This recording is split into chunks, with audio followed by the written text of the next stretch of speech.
Hello, everyone. Happy Friday. Thank you so much for joining us. Unfortunately, many foods on our shelves have some pretty questionable ingredients. Artificial colors, preservatives, and natural flavors that aren't so natural are common. Plus, the packaging used to sell us these foods can leach chemicals into the foods we eat. Knowing what to look out for can be very confusing and frustrating. That's why we're so glad to chat on IG Live today with Kelsey Lynn. Kelsey is a biohacking and biology specialist. During this live, we're going to discuss greenwashing on labels, healthy swaps, food myths, and much more. I see.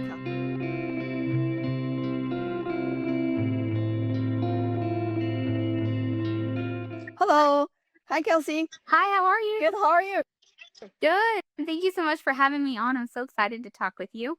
Oh, no, thank you so much for taking the time and join us. Tell us a little bit about yourself and how you became an advocate for healthy living. Yeah, gosh. A 15-year health journey and a lover of science and biology and healthcare career and all the things. Through all of that, I ending up with an autoimmune condition that I had to reverse and heal. And through that journey, I just took a deep dive over the years into low toxin living and biohacking and holistic health and, healing in a different way than what we're used to in Western medicine. Now the world is benefiting from your exploration and your knowledge. I love it. Thank you. Your Instagram tagline like stuck out to us. So biohacking to help in a toxic world. What does that mean to you? Yeah. So I think that, in this day and age, we're exposed to so many more toxins than we used to be even 50 years ago. And what's happening with that is one, most people don't know. And, secondly, we have the choice to be able to counteract those things, even though there's always going to be things in our external environment that we can't control. Living in a way of low toxin living and biohacking in a way that supports our bodies and helps us to heal and counteract those toxins allows us to control so much of that. When 90% of chronic diseases and conditions are caused from our environment, if we flip that script around, then that means that 90% of the time we can help prevent and control that by just the choices that we make and the way that we live. That is really well said. I love it. I love it. So today we're talking about food. So what role does food play in biohacking? A huge part, of course. I mean, gosh, our bodies and our cells are, constantly regenerating and are being formed from what we're consuming. And again, if we have the power to make those choices in eating food that helps to support our bodies and support our biology and our health and counteract all of the negative things that maybe genetically or environmentally exposed to, then why wouldn't we do that? If your cells are literally being created from what you're eating, why wouldn't you eat the most amazing forms of food that are promoting health instead of causing disease? You have great IG feeds that where you go to grocery stores and then point out good and bad food products. How did you decide to start doing that? Yeah, thank you. Gosh, I feel like when I started in like low tox living and like learning about clean eating and all this stuff, I kept seeing a lot of information on like what not to eat, like which is great, like it's great to know things to watch out for and maybe ingredients to be like, I want to stay away from that. But what I found was that I didn't have a lot of examples, online or any other resources where they were saying, okay, maybe don't eat this, but here's a better option. And I kept finding that I'd go to the store and be like, okay, well, I know all these things that I shouldn't buy, but what can I buy? And feeling really lost and like, oh my gosh.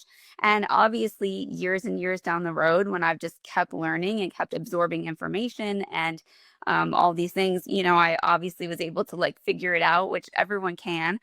But to expedite that process and learning and feeling comfortable to go to the store and be like, I can pick out a better option.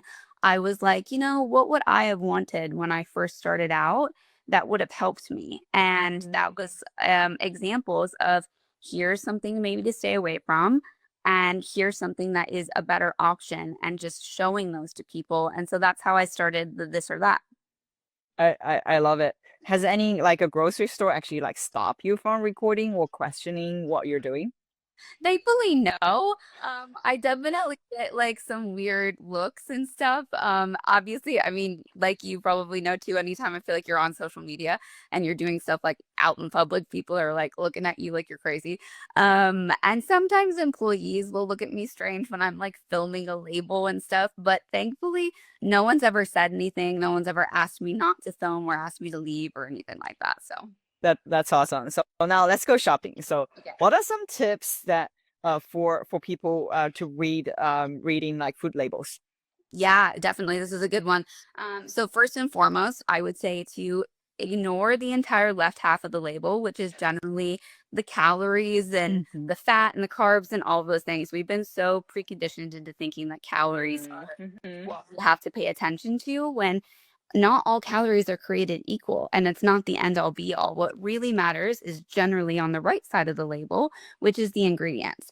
And the ingredients are what is the most important. So, reading that ingredient list, looking at it and seeing if, you know what, do I recognize what's on this ingredient list? If there are foods and chemicals and things that, A, you don't know what they are, you can't pronounce them, then guess what? Your body either. Your body doesn't know what that is.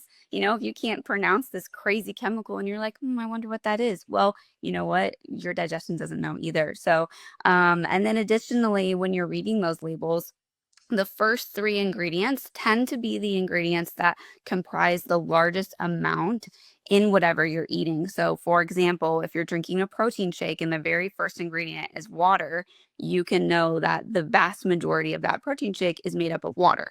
So, the first three ingredients are also super important. Good to know. What are some foods that, we might think are healthy, but shockingly are not? Oh my gosh, I love this. Okay. Oh, there's so many. Okay. Coffee for one is, I'm gonna say one, which obviously coffee in like a really good natural organic form has a lot of great health benefits. But what most people don't know is that coffee on the shelves at the supermarket is one of the most unregulated like food and beverage, products on the market. It is covered in pesticides, mold, mycotoxins, and that's the first thing that you're putting into your body every single morning, and that's going into your gut. I mean, glyphosates, all the things, like we are just setting ourselves up for disaster, in our gut and our health. And most people have no idea that every time they go and buy coffee, it's covered with mold and all these horrible things that can make you really sick. So super important to get really good, clean, organic coffee that's been tested for mold, tested for heavy metals. So that's one. And then additionally, I think like granola bars and stuff too, like granola bars, people think like, oh yeah, that's healthy. Oftentimes they're packed with sugar, high fructose corn syrup. Oats are one of the heaviest sprayed Mhm. crops for glyphosates, which for anyone that doesn't know, glyphosate is obviously what is in Roundup, which is like in herbicides and pesticides that has been linked to cause cancer. Um, Disrupts our gut lining, all these horrible things, and they spray it on everything that is not organic. So, oats are one of the heaviest sprayed crops, and that is primarily what's usually in most granolas and granola bars.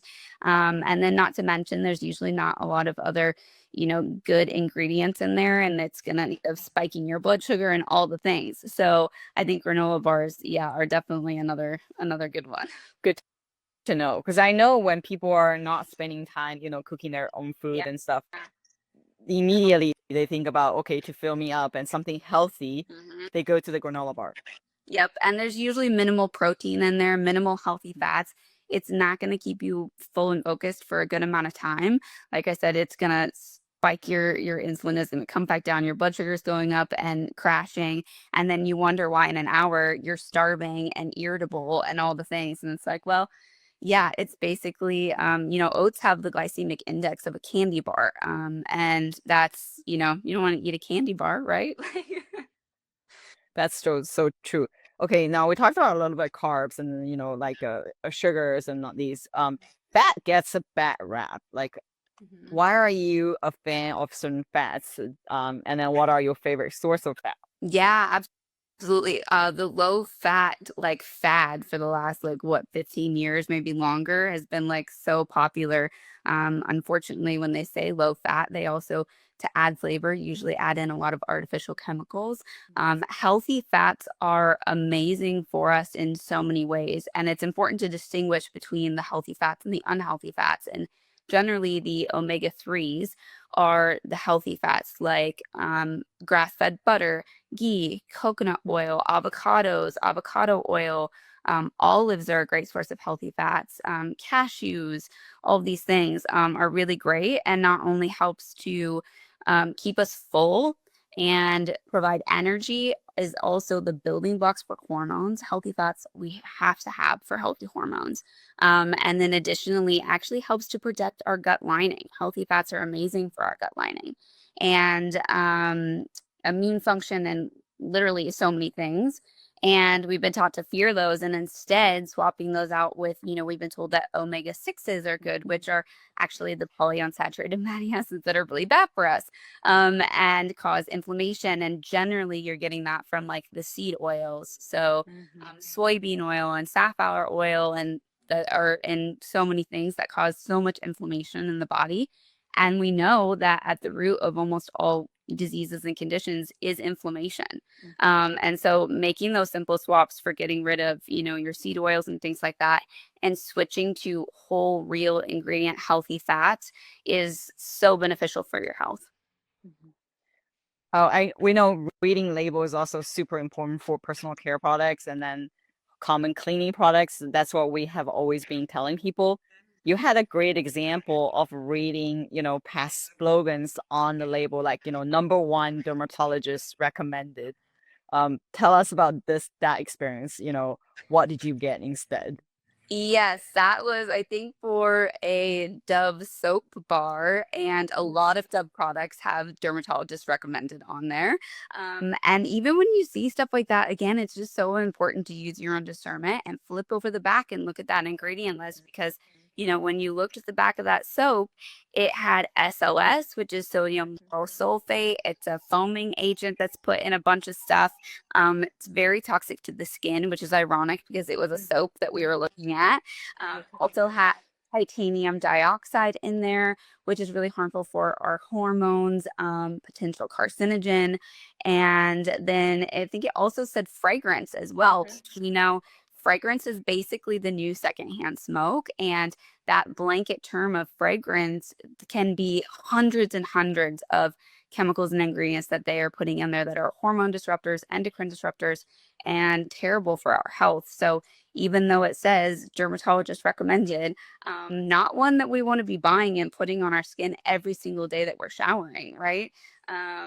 And yeah, what I got instead was a Dr. Bronner's soap. They have those all over, which is so amazing. Like Target has them. They smell amazing. They have great organic essential oils and ingredients and just a fantastic swap for a bar soap or a body wash instead of something that has a ton of terrible and toxic ingredients in there. Yeah, oftentimes people also really care about cost. And I think that these two barbs, so they actually cost like really similar. So why wouldn't you choose something that's better for you, right? Absolutely. I totally agree. Yeah, what are some common cleaning products do you avoid, and what do you get instead? Because that's another source of like potential exposure. Yeah, absolutely. Basically, any cleaning products at the store, I'm probably not buying. I mean, Lysol, bleach, Clorox, all of the popular companies, Windex, they all contain horrible, horrible toxic chemicals that we know are awful for our health, especially bleach. Bleach is like just one of the most toxic things that humans can be around, and that can contact our skin and breathing the fumes. Instead of buying all those things, I would encourage people to either, if you can make your own form of a disinfectant or cleaning products at home, some people will make them through vinegar. I make my own through my water ionizer. It's got a setting on there that makes a multi-purpose disinfectant, which is amazing. If for some reason you can't make your own at home, I think there's a couple great companies like Branch Basics and Truly Free that make some really amazing cleaning products that work super well. don't have toxic ingredients and chemicals, and like you said before, are very comparable to the prices that you're going to spend anyways. You probably are just going to have to go online and order it, but who's not ordering online all the time anyway? So That is so true. Grocery shopping have gone like in general have gone really expensive. Do you have any tips on saving money when also trying to shop like low tox? yes, absolutely. I think a couple good things. One, don't be afraid to shop around. I think sometimes we get stuck in our little routines of like going to the same stores and not looking around to be like, oh, well, does somebody else maybe have a better price on this? Because odds are they probably do. Secondly, I would say don't be afraid to buy in bulk. I know sometimes it seems like it's more upfront because obviously it is, but if you were to break down how much you were getting, Like you right. It really in the long run is going to cost you a lot less. Um, then I think also too buying locally when you can, if there are people that you can buy from locally and it hasn't been shipped a farther distance and you're able to support a local farmer, and if the cost of what they're asking for is less or comparable to what you could get at the store, I think that's a win. And then also growing what you can on your own, especially if it's in regards to produce or making your own bread or, whatever it might be. Maybe your neighbor has chickens and you make sourdough bread all the time and you can swap and, save money on not buying eggs, and getting creative with some of that stuff.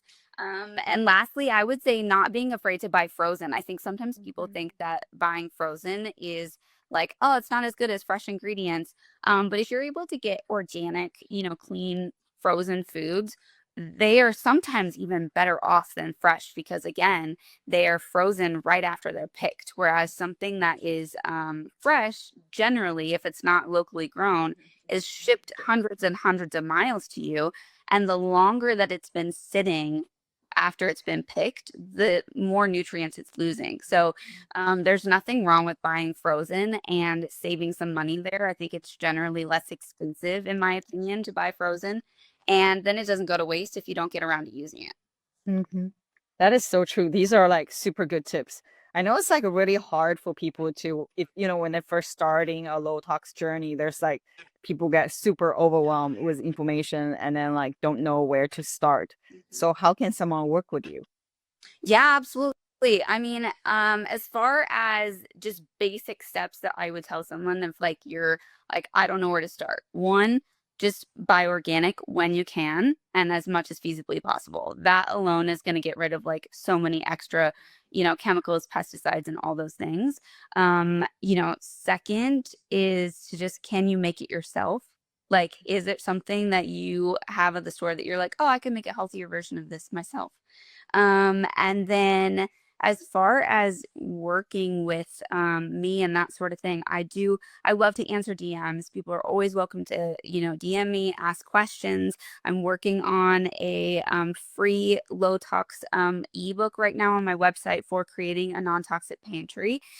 So hopefully in the next couple weeks that'll be out. And I think that'll be really helpful for people. And yeah, just keep following along. I share a lot of information and I'm always happy, like I said, to answer people's questions. And yeah, just helping people get used to reading labels and being advocates for their own health and using their own discernment.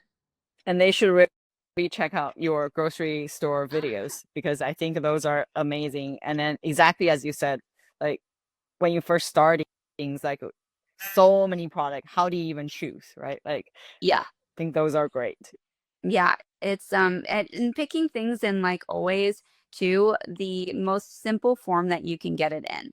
Like if you're looking at a pesto and there's 15 ingredients and there's a bunch of them that you don't recognize and there's inflammatory oils and then you look at another pesto and there's 5 ingredients and it's organic basil, olive oil, garlic.